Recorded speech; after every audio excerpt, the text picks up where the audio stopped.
Hello, everybody. Blue Dragon Studios here. I want to let you guys know tomorrow after work, I am going to be going to a hangout with my friends, like around 6:30 to a sushi place. So, and probably you might not see another recording this weekend. Maybe so, whatever how the day goes by. But without further ado, please enjoy the new chapter. Thank you. Tails and Scales, The Empty Throne, Chapter 10, The First Battle. Silvus finds himself saddled up on a great-scaled snaguana, a large, four-legged snake-like creature that walks like an iguana, all dressed up in leather armor and poncho, with his hood up during the next sunrise. On his left is Tritus saddled on his snaguana, while Orzim rides to the left of Tritus. Behind Silvus, Tritus, and Orzim are an army of Trician militia soldiers, following behind, all lined up as they walk along the swampy road away from the city. Thank the spirits that predators don't really hunt much during the day. Silvus looks at his sheath strapped on his belt to make sure that a steel longsword loaned to him is close by. He draws it out to admire it, then puts it away, looking forward to putting his skills to the test. After all his training, he is going to have a taste of fighting the bandits, and more importantly, being a hero. His snaguana makes a happy hiss due to liking him. In return, Silvus pets his loyal steed. "Oh yeah, girl, we are going to get him." Traveling farther down the road, the battalion comes across a crossroads with arrow-shaped signs. "Where are we going?" Silvus asks, very eager to know the mission at Claw. "We are heading to the settlement of Harpin to meet up with the Delta Lord in charge of the settlement, so he and some volunteers can join us for this hunt," Tritus answers, as they turn right, northward, marching deeper. As they march on, Silvus takes his time to look around the scenery during daylight. The swamp looks calm rather than sinister at night. Instead of predators, he smiles at the sight of herbivore swamp animals like a herd of guanodons, large plant-eating ornithopods, eating the nearby tall grass from the ground, while others eat from the vines. It is very hard to believe that a beautiful swamp like this is feared. His sightseeing gets interrupted when he hears Tritus shout, "Halt!" at the same time, making the gesture with his arm, making Silvus and the rest of the battalion stop in their tracks. Silvus looks up to see a big log wall in front of him. That must be the settlement of Harpin. The settlement is built in the middle of a clear, fresh lake, protected by large wooden walls like Atlantra, but a bit smaller. "Data Lord, Delta John Davius is expecting you," a guard on the wall calls out. "The better question is if he is ready," Tritus shouts back at the guard. The guard nods yes, and turns around to jump into the town. The main gates open, revealing Jones Davius, Delta Lord of the settlement of Harpin, on his snaguana, wearing leather armor with a cutlass attached to his belt. Aside from his pearl-white scales and red mane, one of his red eyes is eye-patched due to being blind in one eye. Behind Davius is a group of at least 50 volunteers from Harpin, approaching Tritus. They wear the same chain armor and helmets as Tritus' own. The volunteers also have smiles on their faces, being just as eager for action as the rest of the group. "Data Lord, ready for the wild hunt, I see," Davius boasts with a very jolly voice, and notices Silvus and Orzim in between Tritus. "Who are they, may I ask? New members of your crew?" "Oh no, mate. They're my extended family, through marriage, volunteering to join us." Tritus points to Orzim and Silvus. "Oh, really?" Davius scratches his chin. "A pleasure to meet you all. I assume you're all ready to hunt down some bandits." "As eager as ever, Delta Lord," Silvus adds with a boast, only for Davius to make a snobbish chuckle. "Call me Davius, lad. Any mite of Tritus is a mite of mine," Davius clarifies. "Guess we better not keep the bandits waiting then. They might as well get as smelly as a wardrobe." "Bark off!" Davius nudges Tritus in a joking manner. Silvus gives his uncle a weird look, asking what he meant by that. In response, Orzim mouths, "You don't want to know," while turning his head side to side. The battalion Now 104 troops, including the leading four, ventured deeper into the swamp, off the road this time. According to what Davius has told the group, the bandits were spotted up north, camped near the sacred Glowshroom Grove. One militia male is jabbing wooden planks into the muddy ground to create a trail in case they get lost.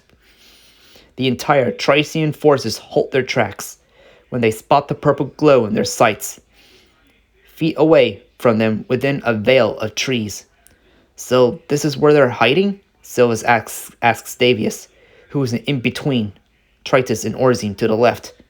Davius points up for the group to see a billow of smoke blowing out of the sky. In every camp there is a campfire. With fire there is smoke. They must think the glow shrooms could cover up the fire glow without knowing about smoke, eh? Sure looks like it, Davius. I'll give them credit for that, but they have lots to learn, Tritus adds, keeping his eyes on the black smoke. So what are you waiting for? Let's go get him! Silvus draws his sword with one claw as he uses his other to keep hold his Snugwana, who in turn is getting ready to sprint happily. Easy there, nephew. An important rule when dealing with enemy encampments and forts is to not rush in. Orzine halts Silvus' advance. Why is that? First off, we don't know how many there are. Second, we need to make sure there are no traps in place, or else we will be running into an ambush. Silvus gives a quick look to the glow in front and returns to his group. He seizes his sword to await further instruction. When the Trician militia set up camp, Silvus volunteers to scout ahead with a telescope. Per his instructions, Silvus has to keep low by hiding behind the thick vines in between the leafless branches. Getting close to the glow, he spots the camp, built within the clearing from a slope. Ignoring the camp, Silvus takes notice of all the glowshrooms that surround it. Glowshrooms are actually a very common plant around all Avalonia, known for their enchanted glow that matches the color of the mistream of a betadum. Being in Tricia, the glow shrooms in the grove are purple. They will be a beautiful sight if it weren't for the bandits that are defiling the place. Silvus takes out the telescope to use it to scout the camp. What is interesting about the bandits is that they look very organized by the armor they wear, the weapons they used, and not to mention they look very clean. He looks around all the small tents to spot the big tent set up right by the edge of the slope. An armored figure comes out with his hood up. Silvus assumes he must be the leader. When the suspected leader turns around, Silvus notices a strange badge worn on the leader's chest. It looks like a terrifying skull, colored purple, just like the black flags being hung around. Where have I seen that before? Silvus wonders, until he sees two more figures approaching him on black Snagwanas, wearing the robes and hood along with the same badges. Whoever the other two figures are, they hitch their mounts to greet the bandit leader. The bandit leader in turn greets them and leads them into his tent. What do you see? A voice calls out from behind. Silvus turns around to see Tritus and Davius crouched slowly, walking up to him. Well, it seems they might not be ordinary bandits. What do you mean? Tritus asks Silvus. Silvus gives Tritus the telescope so he can see for himself. While Tritus is looking around, Silvus explains what he knows. He tells him that the group numbers around at least 50. The weapons and armor they wear look in good shape, and also the bandits themselves don't even look sinister at all. This year might be worse than I thought. I hope I am wrong, but I believe they're rebels. Tritus lowers the telescope slowly, with a hushed tone in his voice. Silvus looks toward Davius, who does not look amused, simply rubbing his chin like a snob. Rebels, eh? Kinda makes sense, since the Mystitonium have been getting bad rep for winters now. Ignoring Davius' snobbish tone, Silvus adds to Tritus, do you think they're aligned with the Monchestians? I do know, but all I know that we better deal with them, or else. This is one of the difficult parts of being a Beta Lord. You're hesitating to fight them, are you? Silvus asks his friend with concern in his voice. He looks back to the bandits or rebels with sadness, questioning the course of action. We better head back to camp. Can't keep the troops waiting. Davius gets up and walks back into the camp, hidden behind the trees.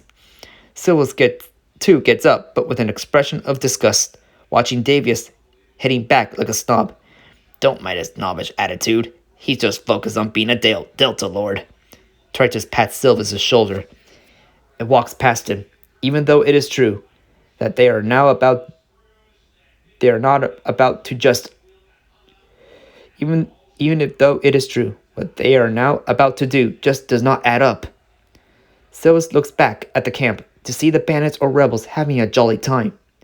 In a time like this, many raptors will blindly follow any raptor to solve their problems. It makes those who are innocent fall victim to those who would exploit them for personal power, like the bandit leader who comes out of his tent with a sinister smile, escorting the two figures out, back to their snaguanas.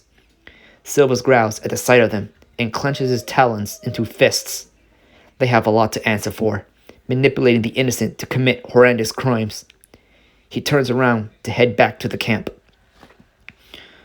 All the Thracian forces gather in lines with weapons drawn, the spearmen at the front lines, 100 infantry behind the spearmen, and the archers climb up on the trees, hidden. In front of it all are Davius, Orzine, Tritus, Silvus, and some Snaguana riders with jousting pikes at the ready. Tritus rides up a few steps and faces all his men to make a speech. Listen up, lads. Today we're going to show them bandits some Thracian justice. All the Thracian militia quietly chant "Hurrah!" at the same time, thrusting their weapons up in a form of boast. Silvus keeps quiet. He looks at his friend, who has an uneasy look in his face. He makes a nervous gulp, knowing what Tritus is going through. I will not lie. Turns out many of them are actually misguided rebels, fed with many lies. But do not underestimate them. They do this for what they believe in. It will not hesitate to strike you down. I don't want to hurt them as much as many of you, but we have no choice. They are going to tell you that they have families. But what about other families? Our families they destroyed for selfish gain. Tritus thrusts his trident, high and proud. I am Beta Lord of Thracia. As long as I hold this family trident, I will bring order to this land by any means. He slowly points his weapon at the glow that shines through the trees where the rebels are. Which is why we fight until they surrender, or we take care of the one, that twisted thug they call leader. Are you ready? Once again, the militia cheers, but this time Silvus does too, with his sword. Tritus gallops back to the front lines with the cavalry and shouts, Spirit, he wills it!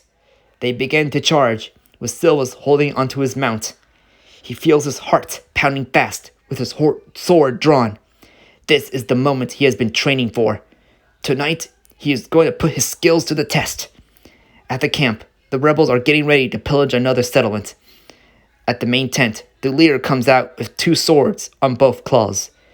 Other rebels turn their attention to their chief to await what he has to say. He is going to give his speech, but he hears the sound of footsteps coming near. The bandit leader looks up with his pale white eyes to see an army of Thracian soldiers charging down the slope. By the spirits, the Mystatorium leeches found us! One rebel shrieks. Then what are you waiting for? Battle stations! The bandit leader commands, desperately making the rebels form up a wall of shields despite being outnumbered. The militia archers fire their arrows at the shield holders to break defense, allowing the cavalry to charge through the barricade as the infantry clash with the others. Silvus rides around the battlefield, using his sword like a wand to shoot lightning mist at each rebel who dares try to attack him. His lightning attacks are not meant to kill the enemies, but to knock them out cold. The same cannot be said for his comrades, who prefer lethal methods to fight. He can hear screams coming from both sides. Still on his mount, he quickly scans the battlefield to check for familiar faces. First, he sees Tritus fighting with his signature trident. Second, he sees his uncle using the same mist spear that he used when they first encountered bandits. Finally, he sees Davius using his cutlass to make big swings, cutting through the swarms of rebels. The bandit leader, who was busy cleaving through Thracian militia, spots Silvus, too busy on his mount running around the grove, shooting lightning attacks from his sword. With a sinister grin, he stabs another militia member and takes his shield to throw it like a disc, flying right at Silvus by the head, knocking him off his mount right onto the muddy ground. Silvus gets up to see his mount running behind the tent. Rubbing his head, Silvus gets back on his feet to scan the battlefield while keeping his guard with his sword drawn. From the sea of soldiers, he spots the bandit leader running at him with his two long blades. Oh, crud! Silvus crosses his arm like an X, creating a purple force field around him, blocking the bandit leader's attack, followed by a black flip away from Silvus. You must be Vessel Silvus, right? The bandit leader says with a savage tone in his voice. How do you know my name? Silvus freaks out, keeping his sword aimed at the armored bandit. The bandit leader chuckles like a buffoon and begins to circle around the young mist caster. Silvus keeps his eyes on the bandit, ignoring the ongoing battle between the militia and the rebels. As the bandit leader continues to circle, Silvus has a lot of questions in his mind, like how he knew his name. Does he know more about him? And who told him about him? A very special boss of mine seems to think that you're some kind of threat, the bandit leader adds with a mocking tone. He makes a jump attack, only for it to be parried by Silvus, followed by a force push spell by thrusting the palm of his claw, pushing the bandit leader away. Who is this boss of yours? How does he or she know of me? And more importantly, how am I a threat? Silvus demands, looking agitated. Perhaps he's starting to feel creeped out rather than afraid of the ongoing fight. Did I say boss? I really meant to say a group of pals of mine are offering a big reward of golden feathers for your head. The bandit leader's swords ignites on fire, making Silvus freak out. The former shows off, dancing his flaming blades in a crane-like movement.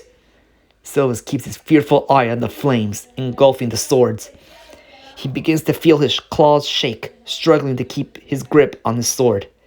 The bandit leader notices the fearful look on Silvus' face, making him grin. You afraid of fire?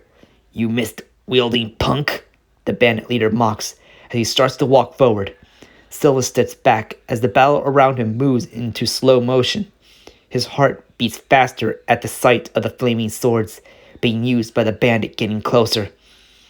The bandit leader makes horizontal swings, making Silvus jump back, followed by another swing to the right and another to the left. With each swing the bandit leader makes, Silvus dodges each one in fear. He attempts an ice mist attack to blow out the fire on the swords, but the bandit leader blocks it with his own force field. Turns out the bandit leader is a mist caster too. He should have known by the way he ignited his swords on fire. You thought you're the only one who could make some tricks, did ya? The bandit leader boasts, making another leap attack, but this time Silvus blocks it with a sword, sparking lightning. Both Silvus and the bandit leader continue to make more clashes with their swords. Silvus tries to keep his distance in order to avoid getting close to the fire. The best he can do is keep parrying as long as he could, in hopes that the bandit leader will eventually get exhausted. Silvus! A voice calls out, making Silvus and the bandit leader turn around to see Orzine galloping his mount and jumping off with his mist spear, hoping to hit the bandit, only for it to be blocked. That spell! You must be one of the Mistatorium lackeys, the Knights of the Mist, right? The bandit leader asks mockingly, keeping his block locked with Orzine's. Instead of answering, Orzine only hisses through his teeth, trying to save his nephew. Without hesitation, the bandit leader pushes him off and kicks his chest. Silvus can only look in horror as he sees his uncle land on his back. The bandit leader pins him on the ground with one foot. The bandit leader is about to strike a finishing blow, only for Silvus to run up and slash his claw off. Gah! The bandit leader screams in agony, dropping to his knee, trying to use his only claw to cover his wound. Taking this his chance, Silvus uses his frost spells with his sword to freeze the bandit leader in place. Silvus runs up to Orzine and helps him up back on his feet. Are you okay, uncle? Silvus asks him worried. I am good. Thank you for saving my life. The rebels notice their leader has been defeated and start to surrender to the Trician forces by dropping their weapons on their knees. Tritus then orders his men to stop fighting and begin to restrain him with a smile, happy that no more blood will be shed. The militia all cheer for their victory, while Davius only pouts due to the battle being finished. Silvus and Orzi on the other claw are both happy that the fighting has stopped. "You did great back there, Silvus," Orzi compliments Silvus's performance. "Holding your own against a bandit leader is no easy task, if I say so myself." Silvus could not help but blush at his uncle's statement as he scratches the back of his head. Suddenly he hears the Tricia militia, Tritus and Davius, begin to cheer for him, as he is the one who captured the leader, winning them the battle. End of chapter 10.